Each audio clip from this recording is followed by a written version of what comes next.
Why did the United States attack Libya, Iraq, Afghanistan, and Yemen? Why are U.S. operatives helping to destabilize Syria? And why is the United States government so intent on taking down Iran, in spite of the fact that Iran has not attacked any country since 1798? And what's next? What are we headed for? When you look at the current trajectory that we're on, it doesn't make any sense at all if you evaluate it based on what we're taught in school. And it doesn't make any sense if you base your worldview on the propaganda that the mainstream media tries to pass off as news. But it makes perfect sense once you know the real motives of the powers that be. In order to understand those motives, we first have to take a look at history. In 1945, the Bretton Woods Agreement established the dollar as the world reserve currency, which meant that international commodities were priced in dollars. The agreement, which gave the United States a distinct financial advantage, was made under the condition that those dollars would remain redeemable for gold at a consistent rate of $35 per ounce. The United States promised not to print very much money, but this was on the honor system, because the Federal Reserve refused to allow any audits or supervision of its printing presses. In the years leading up to 1970, expenditures in the Vietnam War made it clear to many countries that the U.S. was printing far more money than it had in gold. And in response, they began to ask for their gold back. This, of course, set off a rapid decline in the value of the dollar. The situation climaxed in 1971 when France attempted to withdraw its gold and Nixon refused. On August 15th, he made the following announcement. I have directed the Secretary of the Treasury to take the action necessary to defend the dollar against the speculators. I have directed Secretary Connally to suspend temporarily the convertibility of the dollar into gold or other reserve assets, except in amounts and conditions determined to be in the interest of monetary stability and in the best interest of the United States. This was obviously not a temporary suspension, as he claimed, but rather a permanent default. And for the rest of the world who had entrusted the United States with their gold, it was outright theft.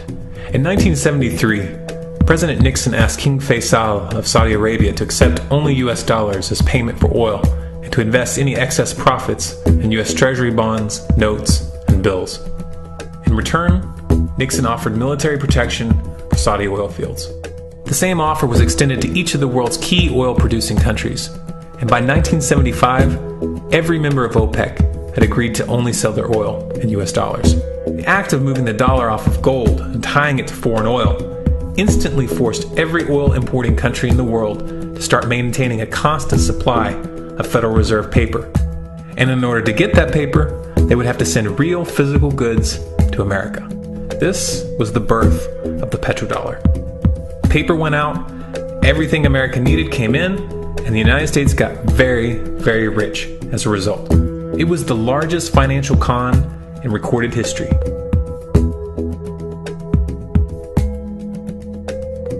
The arms race of the Cold War was a game of poker.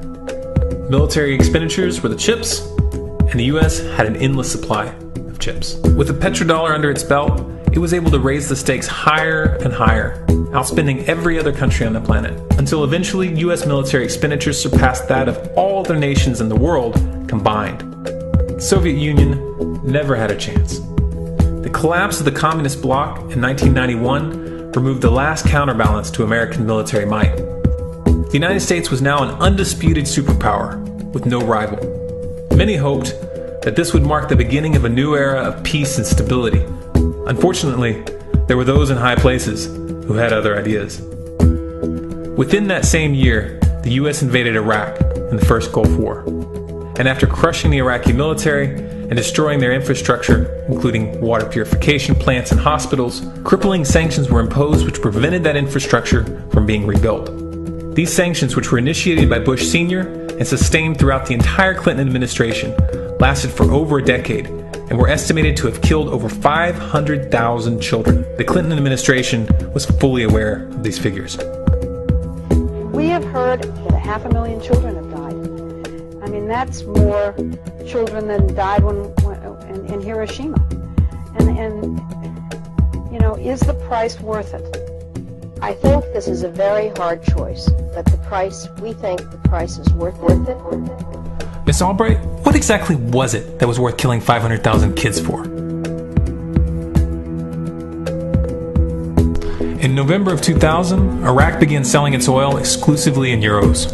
This was a direct attack on the dollar and on U.S. financial dominance, and it wasn't going to be tolerated. In response, the U.S. government, with the assistance of the mainstream media, began to build up a massive propaganda campaign claiming that Iraq had weapons of mass destruction and was planning to use them.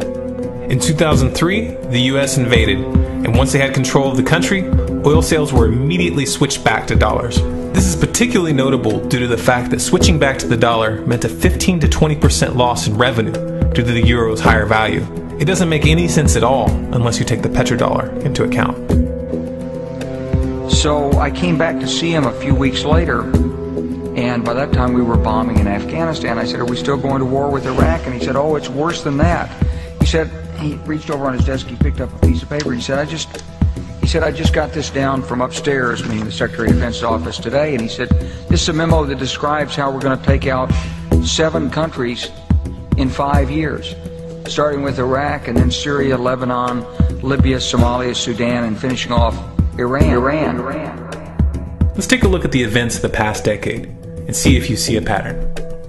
In Libya, Gaddafi was in the process of organizing a bloc of African countries to create a gold-based currency called the dinar, which they intended to use to replace the dollar in that region.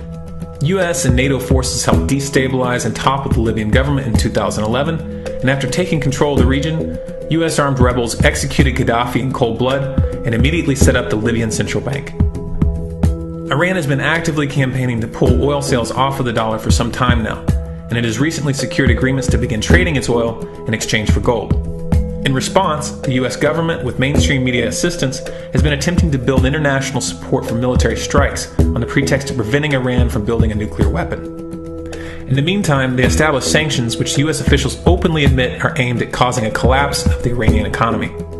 Syria is Iran's closest ally, and they are bound by mutual defense agreements. The country is currently in the process of being destabilized with covert assistance from NATO, and though Russia and China have warned the United States not to get involved, the White House has made statements within the past month indicating that they are considering military intervention. It should be clear that military intervention in Syria and Iran isn't being considered. It's a foregone conclusion, just as it was in Iraq and Libya. The U.S. is actively working to create the context which gives them the diplomatic cover to do what they already have planned. The motive for these invasions and covert actions becomes clear when we look at them in their full context and connect the dots. Those who control the United States understand that even if a few countries begin to sell their oil in another currency, it will set off a chain reaction and the dollar will collapse.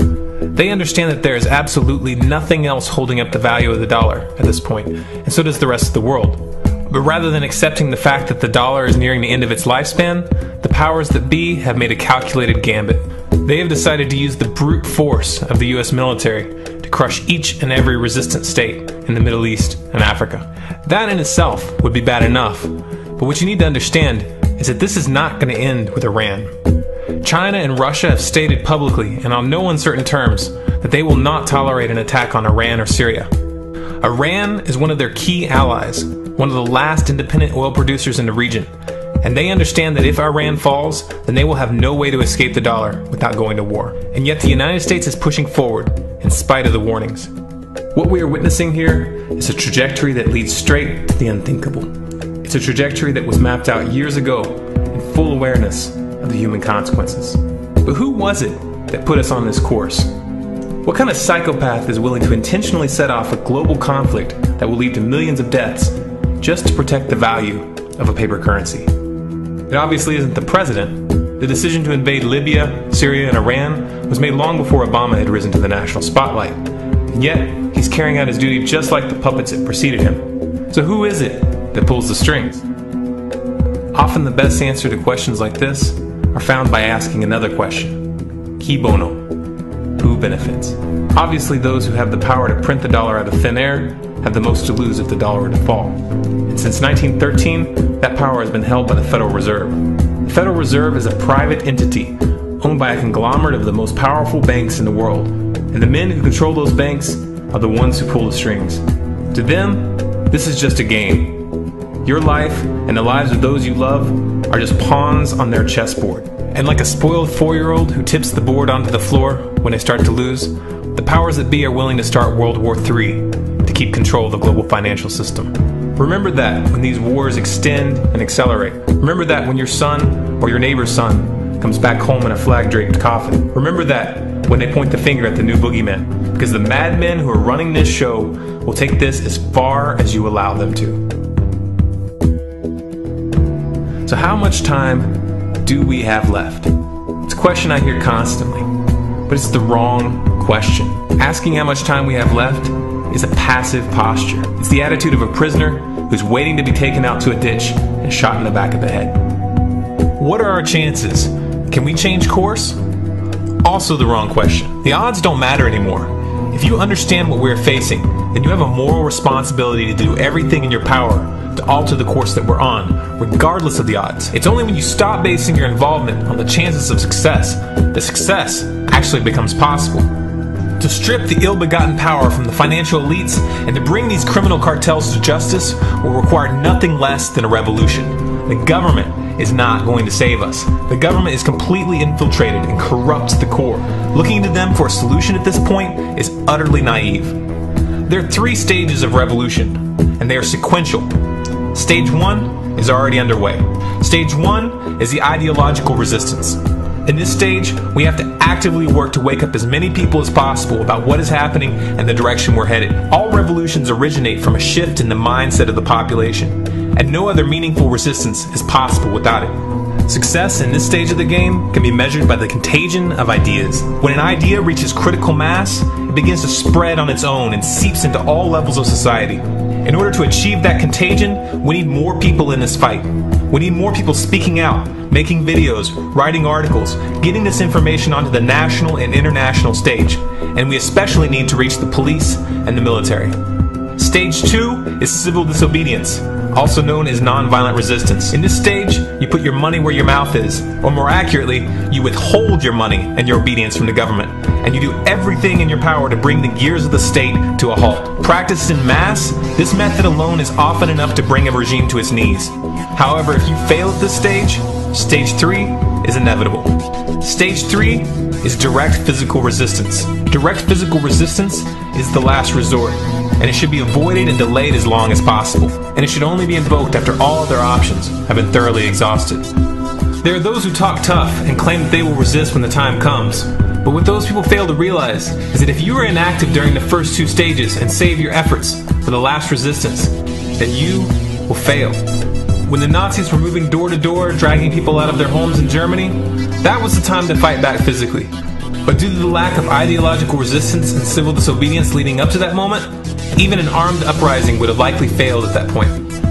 An armed uprising can only succeed if the people have established an attitude of active resistance. And active resistance is only possible after their minds have broken free from the mainstream propaganda. If you want to fight back, it's now or never. You're not going to get another chance, and the stakes are far higher than they were in Nazi Germany.